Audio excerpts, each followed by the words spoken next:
কালকে রাত্রে এত বাতাস গেছে, 2 দিন যাবত যেমন বৃষ্টি তেমন বাতাস। আজকেও সকালে অনেক বৃষ্টি ছিল, সাথে অনেক বাতাস।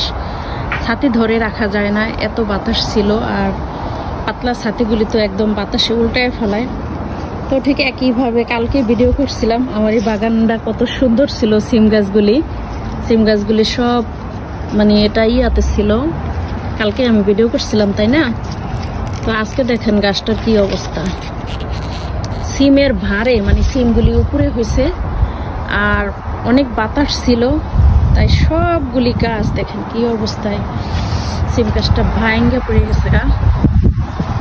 সবগুলি সিম গাছ উপরে একটা লড়ার মতন করে দিয়ে তারপরে আর কি ওই লড়াটার সাথে নিচের সাথে জিঙ্গল বেঁধে আর কি গাছগুলি উপরে দেওয়া হয়েছিল।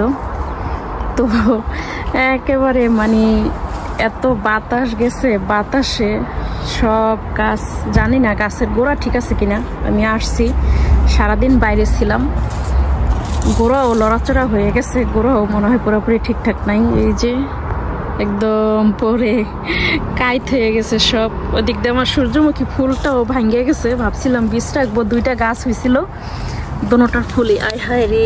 এই যে দেখেন কি অবস্থা, সিমেন্ট তো পুরো গোড়া সহ উগলাই গেছে, জানি না। এই যে মানে লাঠি সাথেই তো ছিল, তো ওইভাবে কইরাই আর কি গাছের গোড়া সহ লড়ে গেছে। সিম গাছগুলি এখন আর থাকবে কিনা আমি জানি না। অনেকগুলি সিম বীজ রাখছিলাম, ভাবছিলাম গাছ যতদিন থাকবে ততদিন এই সিমগুলি আমি গাছে রাখবো, বীজ রাখার জন্য, বীজ সংরক্ষণ করব এই গাছ থেকে, সিম থেকে। তো আসলে আল্লাহ না চাইলে তো আর হয় না। তো জানি না এখন গাছগুলি কি অবস্থা হবে, আমিও বলতে পারি না। আপনাদের ভাইয়া বাসায় নাই, ও বাসায় আসলে পরে আর কি 2 জন একসাথে এটাকে বেঁধে দিতে হবে আবার, তারপরে গোড়ার মাটিগুলি একটু ঠিকঠাক করে দিতে হবে, হয়ে যাবে জানি না, আল্লাহ ভালো জানে। তবে মায়া লাগতেছে, মানে এরকম একদম এত সিম মানে বীজের জন্য রাখছি, আবার নতুন হয়েছে অনেক।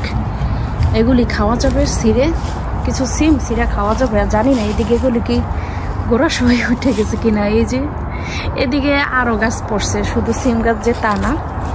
লাল শাকেও ইচ্ছা মতন এই যে বীজ হয়েছিল, ভাবছিলাম বীজ রাখবো। সব গাছ তো আপনাদের ভাইয়া উঠায় ফেলায় রাখে না কোনোটা, 2টা গাছ রাখছিলাম। এইটাও এই যে গোড়া থেকে একদম এটাও হাইলা পড়ে গেছে।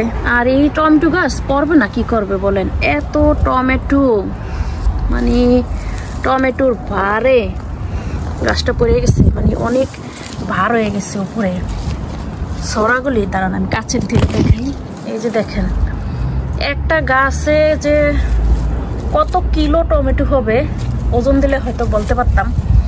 ইচ্ছা মতন টমেটো হয়েছে। এই যে দেখেন ইচ্ছা মতো একদম আঙ্গুল ফলের মতো ছড়ায় ছড়ায় গাছটা ভর্তি টমেটো, টমেটোর ভারে গাছটা পড়ে গেছে।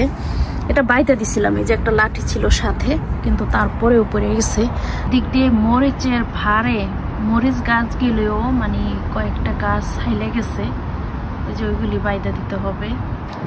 এই পাশে একটা লাল শাকের বীজ রাখছি, এইটাও হাইলে গেছে। ওই যে ওইটা তো পুরো মাটিতে শুয়ে পড়ছে, আর এটা অর্ধেকটা মাটিতে শুয়েছে।